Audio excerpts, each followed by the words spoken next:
Bonsoir et bienvenue en ce vendredi 9 septembre 2022. Et nous en sommes arrivés ce soir à la méditation numéro 843 et plus particulièrement à la méditation numéro 557 dans le livre de l'Apocalypse, mais pas que nous méditons ensemble depuis le 1er janvier 2021.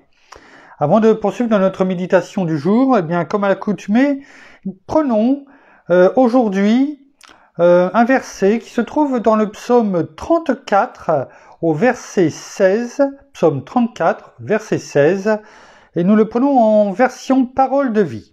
Il est écrit « Les yeux du Seigneur se tournent vers ceux qui lui obéissent. Ses oreilles entendent leurs cris. » Les yeux du Seigneur se tournent vers ceux qui lui obéissent, ses oreilles entendent leurs cris. Oh merci Père, merci Seigneur, merci bien-aimé Saint-Esprit. Au travers de ta parole, tu nous dis et tu nous fais comprendre que même si, tu connais, tu sondes toute personne, toute créature, parce que tout le monde a été créé par toi, mais que, tes yeux se tournent, vers tes enfants, vers le juste. Et que tes oreilles, oui, les tiennes, entendent, tu entends nos cris. Cela nous montre que, en demeurant dans l'obéissance, cette obéissance radicale, c'est ce que tu agrées, c'est ce qui te permet, d'être heureux pour toi, mais surtout pour nous, parce que tu fais tout cela pour notre bien.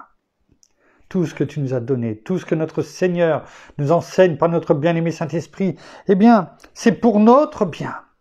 Et quel privilège nous avons, quelle bénédiction nous avons de savoir que nous pouvons venir devant toi, crier, car tu nous entends. Qu'importe comment cela peut se faire, mais ce qui est important, c'est de ne pas laisser l'ennemi nous faire croire que, tu ne nous entends pas, alors que tu entends toutes les prières qui montent vers toi, comme un parfum de bonheur. Et un jour, quelqu'un a écrit, je ne pourrais plus vous dire qui, mais que nos paroles, même nos silences, les paroles de notre cœur, nos pensées, mais ce qui vient de notre cœur, parle plus fort encore, résonne plus fort dans le ciel. Alors, n'hésitons pas à venir à toi, à crier à toi, à te parler, à demeurer dans ta présence, à rechercher ta présence, Père, dans le nom de Jésus. Merci, bien-aimé Saint-Esprit. Amen. Nous revenons, je vais juste me positionner, je vous demande quelques secondes sur, l'épître de Jacques, que nous sommes en train de méditer en rapport, bien sûr, avec ce que, nous sommes en train de voir. L'épître Jacques, chapitre 3. Nous allons y revenir dans un instant.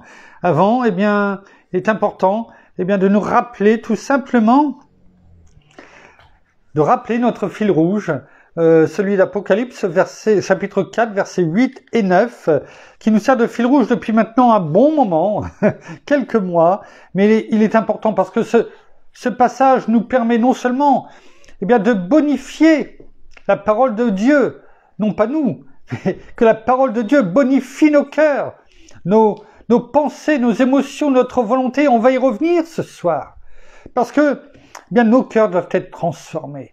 Et si nous ne le comprenons pas, comment cela peut se faire? Si nous ne comprenons pas que nous devons, obéir de façon radicale, comment pouvons-nous espérer que les yeux de notre Père se tournent vers nous? Vous savez, notre Père voit toutes choses, il est omniscient, omniprésent, omnipotent. Donc, il n'a pas besoin de tourner ses yeux pour nous voir. Parce qu'il est là, toujours.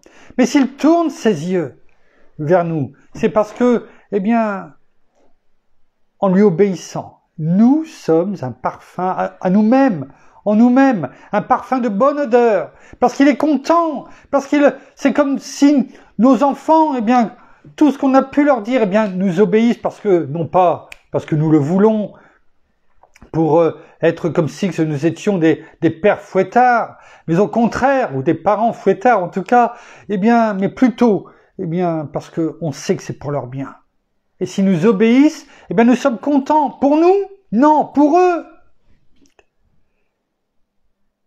Et notre Père, c'est la même chose. C'est pourquoi, eh bien, tout comme nous l'avons prié, eh bien, il tourne ses regards, plus particulièrement encore vers ceux qui lui obéissent. Et il entend, eh bien, ses oreilles entendent nos prières. Reprenons les versets 8 et 9 du chapitre 4 du livre de l'Apocalypse et replongeons-nous dans l'épître de Jacques. Il est écrit, les 4 êtres vivants ont chacun 6 ailes et ils sont remplis de Dieu tout autour et au-dedans. Ils ne cessent de dire jour et nuit, c'est-à-dire sans cesse, sans repos, sans relâche. Saint, Saint, Saint est le Seigneur Dieu, le Tout-Puissant, qui est et qui vient. Verset 9, et quand les êtres vivants rendront gloire et honneur et action de grâce, le package complet, à celui qui est assis sur le trône, à celui qui vit au siècle des siècles. J'ai eu juste un moment de... Non pas parce que je ne savais pas ce que venait dire, ce que disait la fin de ce verset 9, mais lorsque je vous ai dit le package complet, ça m'a tout de suite fait rappeler eh bien, un reportage que nous avons vu eh bien, hier soir avec mon épouse sur Montevideo et plus particulièrement eh bien, l'Uruguay, mais avec sa capitale, Montevideo. Et effectivement, eh bien, ils ont dit que Montevideo, eh bien, finalement, c'était tranquille, c'était, je reprends leur terme, hein, un peu une grande ville, certes, mais pépère finalement, parce que l'Uruguay est un tout petit pays coincé entre l'immensité, eh bien, en son nord, eh bien, par le Brésil et en son sud par l'Argentine et la Patagonie notamment, eh bien, 2 espaces immenses. Et l'Uruguay était tout petit à côté, tout petit. Et finalement, c'est un pays où il fait bon vivre. Hein? Où en 20 minutes, eh bien, on peut aller à la mairie et les papiers sont faits pour changer eh bien, de sexe, pour, comment dirais-je, où est pratiqué bien sûr l'avortement, qu'est-ce qu'il y avait d'autre, enfin bon, enfin c'était... Enfin, on pouvait tout faire. Il suffisait d'aller. Il n'y a pas de problème, on jugeait personne, etc. On pouvait tout faire. En fait, tout ce que la parole appelle bien, eh bien, là-bas, ils l'appellent mal. Et tout ce qui est mal, eh bien, eux, ils l'appellent bien. Et en 20 minutes, eh bien, on pouvait changer sa vie. D'homme à femme, femme à homme.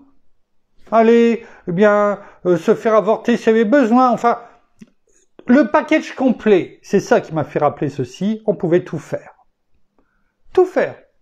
Selon ses envies, ses propres envies. On pouvait tout faire. En 20 minutes, on pouvait rentrer, ressortir.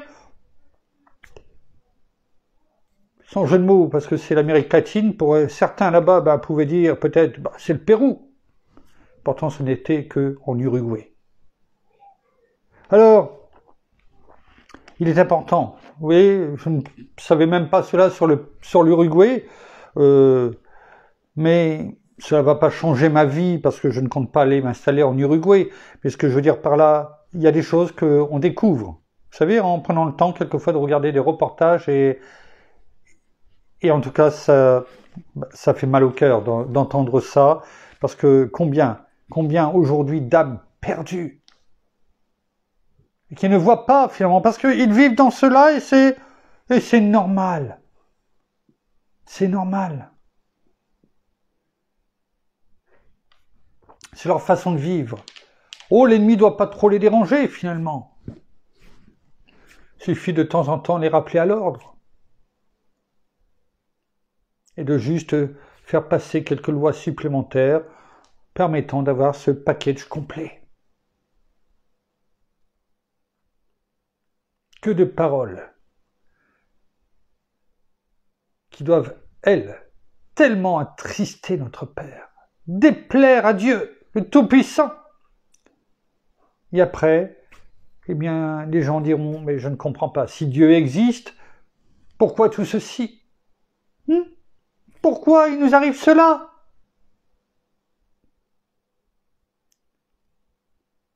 Mais ce sont ces personnes, c'est l'être humain qui se détourne de Dieu.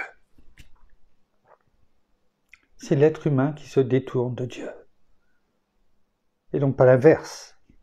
Alors reprenons, eh bien, ce pourquoi nous sommes dans l'épître de Jacques. N'oublions pas, cela vient du peuple d'Israël, en tout cas de ces 10 espions sur les 12, qui revenant de la terre promise, eh bien, ils ont vu la vérité, et ils ont dit au peuple, c'est la vérité. Quelle vérité? Celle que Dieu leur avait préparée, une terre promise, où effectivement le lait coule et le miel, où il y a des fruits parce qu'ils en ont ramené, qu'ils n'avaient jamais vu aussi gros, aussi grand, ne serait-ce qu'une grappe de fruits qu'ils avaient ramené à 2 sur un bâton. Et pourtant, là encore, le mais, M-A-I-S, symbole de faim. Ils refusent finalement, par leurs paroles, la terre promise, par Dieu, qui leur offrait sur un plateau. Et au verset 32, dans Nombre, chapitre 13, ils disent, ces 10 espions sur les 12, et ils décrièrent devant les enfants d'Israël le pays qu'ils avaient exploré, espionné, traversé de long en large et sûrement en travers. Alors, décrier, c'est dire venir, sortir d'eux, en hébreu. C'est le premier sens, de la bouche, bien entendu. Et cela nous a amené à la parole. La parole, eh bien, de l'épître de Jacques, chapitre 3, versets 1 à 12. Et nous en sommes, et c'est ce que nous avions vu, eh bien, lundi dans la dernière méditation, notamment les versets 7 et 8, et notamment le 8, où nous avions terminé un petit peu plus rapidement. Mais la langue, personne n'a jamais pu la dompter. Sans cesse en mouvement, elle est mauvaise et pleine d'un poison mortel. Et je voudrais juste, eh bien, revenir sur le verbe dompter. Le reste, je vous laisse aller le réécouter dans la méditation précédente. Dompter, c'est important. Dompter, ça veut dire quoi? Je vais vous lire tout simplement les définitions que j'ai été amené tout à l'heure en la préparant, la méditation de ce soir, eh bien, à revenir, dompter. Parce qu'il est important de comprendre les choses. On parle de quoi ici? De la langue. La langue, la bouche et l'expression du cœur. C'est important. Garde ton cœur plus que toute autre chose, car de lui viennent les sources de la vie. Quelle source? À quelle source on va boire? À quelle source, eh bien, on se rend? Celle de la parole de Dieu ou celle de l'ennemi? Dans quel camp jouons-nous? Ne nous trompons pas de camp. Donc on parle de la langue ici. Enfin, du moins, l'apôtre Jacques nous parle de la langue. Et il est bon de comprendre cela à l'éclairage de la lumière de Dieu, de sa parole. Alors, c'est quoi dompter? Dompter, c'est dresser. On l'a dit déjà.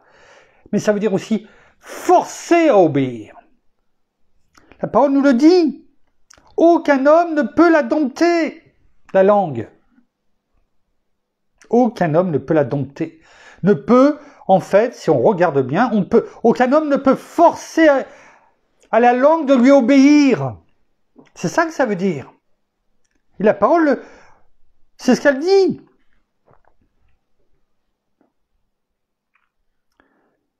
Aucun homme ne peut obliger la langue, ne peut la dompter, ne peut la plier, la soumettre, la domestiquer. C'est tous des synonymes, hein. à dompter, la dresser, la forcer, la servir, l'apprivoiser, la contrôler. C'est ça que ça veut dire dompter.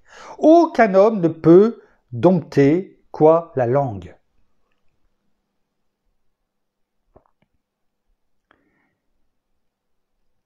On a dit aussi que la langue, c'est l'expression du cœur. Et quand on parle, ça veut dire que nos pensées, nos réactions, nos passions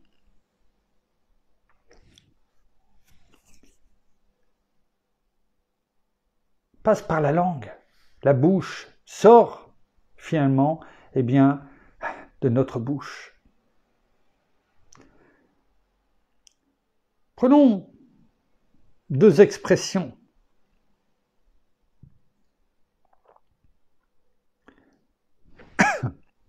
Si ça veut bien m'emmener sur les expressions, voilà, que j'ai relevées.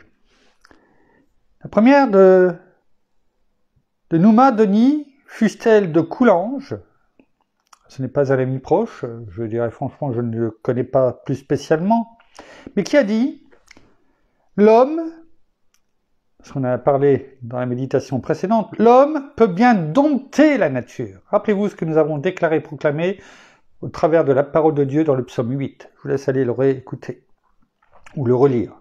Et même, je vous exhorte à l'apprendre, à le garder sur les tables de votre cœur. L'homme peut bien dompter la nature, mais il est assujetti à sa pensée. Sur le fond, c'est vrai. L'homme est assujetti à sa pensée.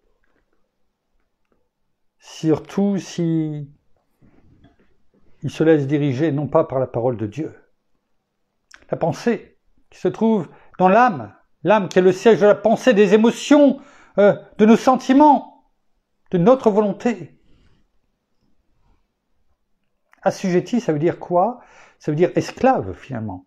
Ça veut dire, il est soumis. À quoi? À sa pensée. L'homme peut bien dompter la nature. Oui, parce que Dieu l'a dit. Il nous a donné, eh bien, et il a tout mis sous les pieds de l'être humain. Hein? Psaume 8. Mais l'homme, oui, l'homme sans Dieu, l'homme animal, hein, c'est Schopenhauer qui le disait, l'être humain est au fond un animal sauvage. La parole, c'est pas nouveau, Schopenhauer l'a pas inventé finalement. Certains ont pu peut-être dire, oh, formidable ce qu'il a dit, oh, que c'est beau. Mais la parole l'a déjà dit bien souvent, l'homme sans Dieu, c'est un homme animal. C'est pas nouveau. Alors oui, l'homme sans Dieu, sans l'Esprit de Dieu, sans sa parole au quotidien, sans ce fleuve de vie qui coule et qui sort du trône de Dieu, du trône de l'agneau. Alors oui, l'homme est un homme animal, l'homme est assujetti, esclave, soumis à la pensée, à sa pensée, la pensée du monde. Mais l'apôtre Jacques le dit dans le chapitre 4, au verset 7 notamment, « Soumettez-vous donc à Dieu et résistez au diable. » Et résister au diable, c'est résister bien aussi aux pensées. Parce que c'est là qu'il attaque, dans le siège. Le siège, le terrain où on combat, c'est dans le siège du combat, le terrain, c'est dans les pensées. Attention à toutes ces expressions, il faut bien aussi les comprendre au regard de la parole de Dieu, afin de ne pas se laisser avoir et de se laisser éblouir par des paroles. Si on se soumet à Dieu, donc à sa parole, si on retient et qu'on garde ses commandements, eh bien, je ne veux pas dire que notre vie sera un long fleuve tranquille, mais au moins, notre cœur sera arrosé par la parole de Dieu. À partir du moment où, bien sûr, on ne lit pas pour lire, à partir du moment où on est là pour laisser la parole de Dieu nous éclairer, notre bien-aimé Saint-Esprit nous conduire, si on est là aussi pour obéir de façon radicale, d'avoir cette écoute active, d'obéir par la foi, ce pas de foi.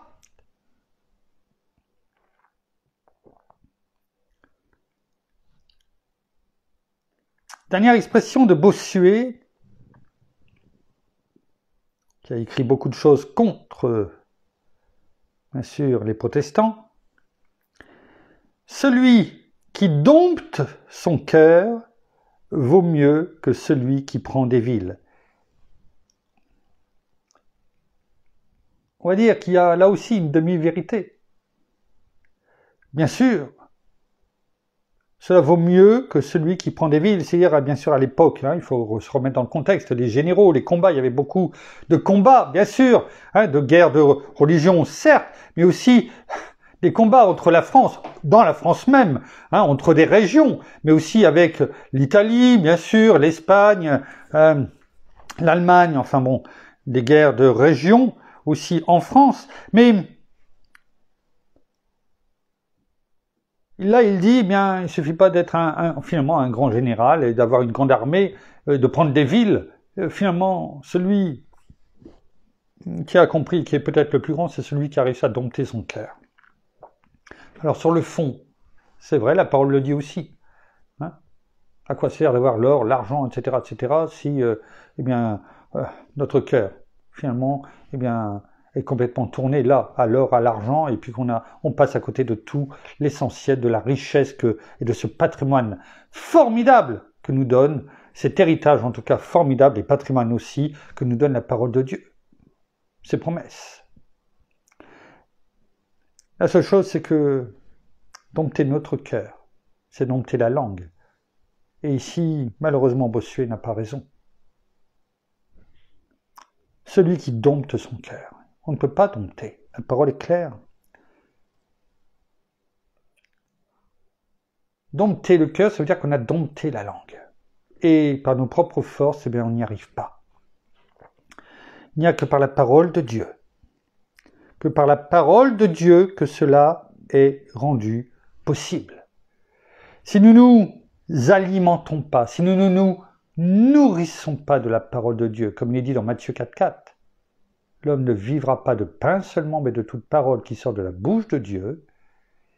Et ce qui sort de sa bouche, c'est ça, c'est ce que nous méditons. De la première lettre de l'Apocalypse de la Genèse à la dernière lettre de l'Apocalypse. C'est ça qui doit nous nourrir. Si on arrête de se nourrir physiquement, on meurt au bout d'un certain temps. On n'a plus de force, on devient rachitique. On ne tient même plus debout. C'est la même chose intérieurement. Si on ne se nourrit pas, on n'a plus de force et l'ennemi, en tout cas, nous tombe dessus. On est à sa merci et il nous emmène avec lui, pardon. C'est la seule solution pour que nous puissions garder notre cœur plus que toute autre chose. Pas par nos propres forces, mais par la parole divine.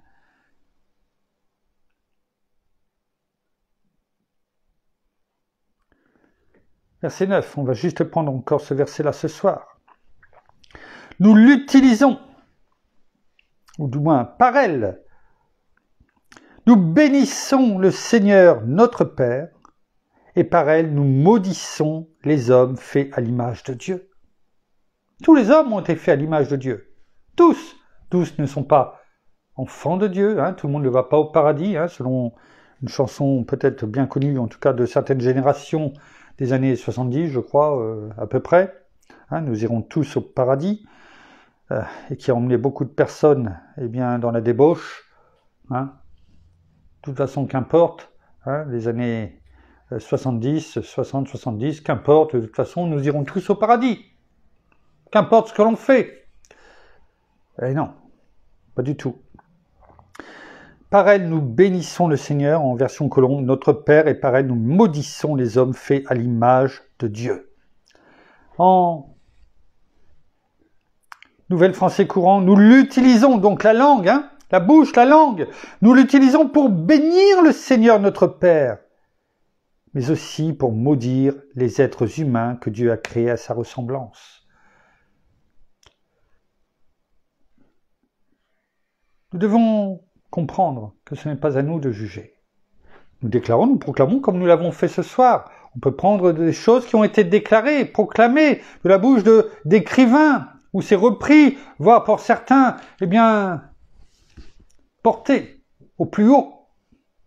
Mais ne jugeons pas. On montre les choses, on dit la vérité. On n'est pas là pour l'écarter. Je crois que c'est Jean Hus qui disait, je n'ai plus la définition exacte, mais ça me vient comme ça, qui disait, je préfère blesser les personnes en disant la vérité que de les tuer en leur disant un mensonge.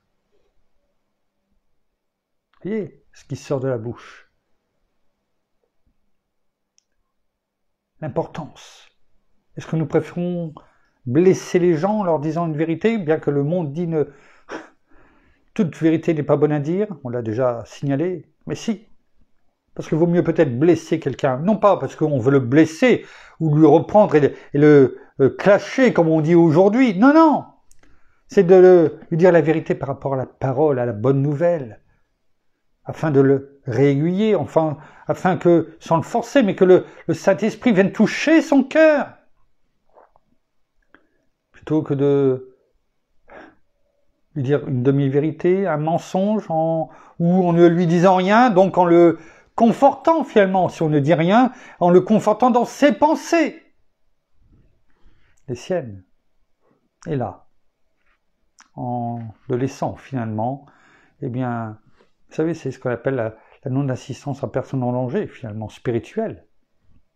Ça revient au même. Ça revient au même.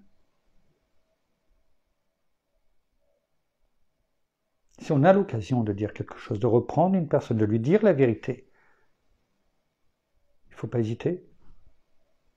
Si on est conduit en tout cas à cela, nous sommes des ambassadeurs, ne l'oublions pas, de Christ, ambassadeurs de la parole de Christ. Nous ne devons pas avoir honte, comme le dit la parole de Romains 1, 16, 17, car je n'ai pas honte de l'évangile. C'est une puissance de Dieu pour le salut de quiconque croit. Est-ce que cela veut dire que cela va changer la vie de la personne en face? Oui, si elle croit. Sinon, on a fait notre part, celle pour laquelle, nous avons été, conduits aujourd'hui à faire, à déclarer, à proclamer la bonne nouvelle, l'évangile, ce que Christ a fait pour chacun d'entre nous. À nous de le recevoir ou pas. Comme le dit la parole dans Luc 10, verset 16, celui qui vous écoute m'écoute, et celui qui vous rejette me rejette, et celui qui me rejette rejette celui qui m'a envoyé. On doit faire notre part, le reste ne nous appartient pas. Nous devons, tout comme nous l'avons vu ce soir, nous laisser nourrir par la parole, afin que la parole de Dieu dompte notre cœur. Non pas nous, non pas nos propres forces, car on n'y arrivera jamais. La parole le dit, la langue, aucun homme ne peut la dompter. C'est un mal qu'on ne peut maîtriser. Nous, on ne peut pas, mais à Dieu, tout est possible. C'est pourquoi il nous a laissé, ce manuel de vie, de survie. Nous allons terminer parce que nous sommes aujourd'hui dans les citations. Une citation que j'ai notée depuis un bon moment déjà. Vous voyez comme quoi tout arrive à point et notre bien-aimé Saint-Esprit conduit toutes choses. J'avais au-dessus le timing de Dieu, pas le mien, le plan de Dieu, pas le mien. Une fois de plus, c'est le cas. Et cette citation de Martin Luther qui disait « La Bible est une fontaine remarquable. Plus on en puise et on la boit, plus elle stimule la soif. » Si on ne va pas puiser à cette fontaine remarquable, si on ne va pas puiser pour boire, Martin Luther nous dit, notre soif ne sera pas stimulée. si on ne va pas jour après jour, c'est pas le nombre de versets ou de chapitres qu'on va lire, c'est aller puiser à la fontaine, à cette fontaine remarquable qui est ce fleuve de vie qui sort du trône de Dieu, du trône de l'agneau, eh bien notre soif ne sera pas stimulée. On ne voudra pas replonger dedans. Vous savez, les personnes sont tellement promptes à commencer par exemple une série sur la télé et elles en deviennent addictes. Et quelquefois, eh bien, elles ne peuvent pas passer une journée sans aller voir un épisode pour voir la suite. Et la suite, qu'est-ce qui va se passer ensuite?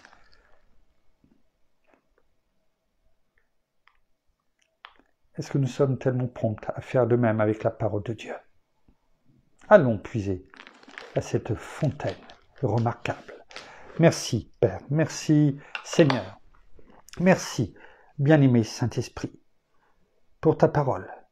Apprends-nous à toujours venir puiser, comme le disait Martin Luther, à cette fontaine remarquable, afin que nous n'ayons non seulement plus jamais soif par rapport à ce que nous devons savoir par rapport au monde, mais surtout que nous ayons une seule soif, de toujours revenir, de toujours venir, toujours puiser, toujours plus en profondeur dans ce puits qui est ta fontaine, dans lequel coule ta fontaine, afin justement, de toujours avancer davantage sur ce chemin que tu as tracé pour nous, sur ces voies que tu as tracées, afin de demeurer toujours davantage dans ta présence, Père. Nous le demandons, nous le souhaitons ardemment, dans le nom de Jésus. Merci, bien-aimé Saint-Esprit. Amen. Voilà, ainsi s'achève la méditation de ce soir. Nous vous bénissons abondamment de toutes les bénédictions spirituelles dans les lieux célestes en Christ. Nous saluons nos amis au Québec, au Canada, en francophonie, en France et tout autour de chez nous. Et nous vous souhaitons à toutes et à tous une excellente soirée, ou de fin de journée pour certains, de soirée pour d'autres. En tout cas, à toutes et à tous, une excellente nuit de repos dans la paix de notre Seigneur Jésus-Christ. Et nous vous donnons rendez-vous demain en fin de journée pour la suite de nos méditations. Et en attendant de se retrouver demain, soyez abondamment bénis. À demain. Au revoir.